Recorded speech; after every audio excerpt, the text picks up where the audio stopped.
Hello everyone, কি অবস্থা সবার? আশা করি সবাই ভালো আছেন। সো এই ভিডিওতে আমরা জানবো ব্যাংক স্টেটমেন্ট কিভাবে রেডি করবেন। উচ্চশিক্ষার জন্য আসলে ব্যাংক স্টেটমেন্টটা অনেক ইম্পর্টেন্ট। সো চলেন ব্যাংক স্টেটমেন্টটা কিভাবে রেডি করবেন, কিভাবে ব্যাংকের মাধ্যমে টাকা দেখাবেন, অ্যান্ড সোর্স অফ ফান্ড কি দেখাবেন, সব স্টেপ বাই স্টেপ আমরা এই ভিডিওতে জানবো। আর যারা উচ্চশিক্ষার জন্য প্রিপারেশন নিতেছেন তাদের ক্ষেত্রে ব্যাংক স্টেটমেন্টটা আসলে খুবই খুবই ইম্পর্টেন্ট। সো এই ভিডিওটি না টেনে সম্পূর্ণ দেখতে থাকুন। অবশ্যই ব্যাংক স্টেটমেন্ট কিভাবে রেডি করবেন, কার অ্যাকাউন্টে টাকা দেখাবেন সবকিছু জানতে পারবেন। সো ফার্স্টে যদি বলি, আপনি অবশ্যই আপনার স্পন্সর যিনি আছেন, আপনার মা অথবা বাবা, উনার অ্যাকাউন্ট ওপেনিং করুন। আগে যদি আপনার অ্যাকাউন্ট ওপেনিং থাকে তাহলে তো বেটার হয়ে গেল। আর যদি না থাকে, আপনার বাবা অথবা মা যাকে স্পন্সর করেন তার নামে একটা অ্যাকাউন্ট খুলবেন। অ্যাকাউন্ট খোলার পরে আপনি দৈনন্দিন ট্রান্সেকশন শুরু করবেন। সো অনেকে আছে সুপার শপ থেকে কেনাকাটা করে। অনেকে, যেমন আপনি কাপড় ক্রয় করতেছেন একটা শপিং মল। বাংলাদেশে অনেক জায়গা আছে যেখানে আপনি কার্ডের মাধ্যমে পেমেন্ট করতে পারেন।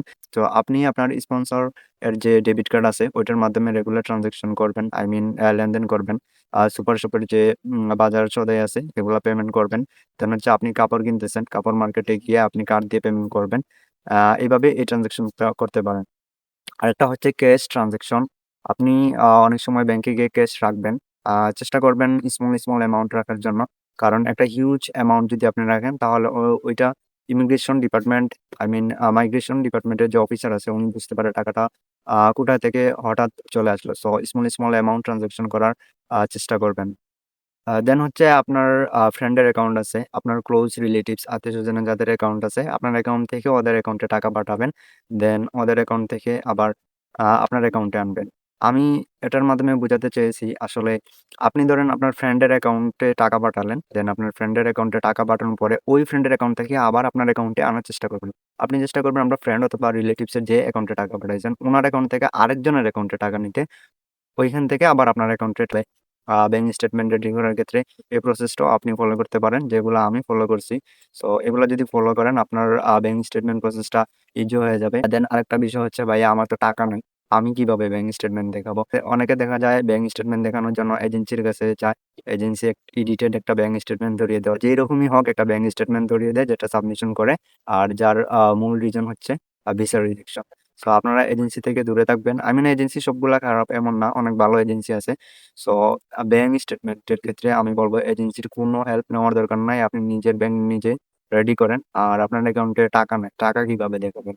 ওইটার ক্ষেত্রে আপনি মেইনলি ফোকাস করতে পারেন। বাংলাদেশে অনেক ব্যাংক আছে like NRBC, premier bank, prime bank, যেগুলা স্টুডেন্ট ব্যাংক লোন সুবিধা দিয়ে থাকে।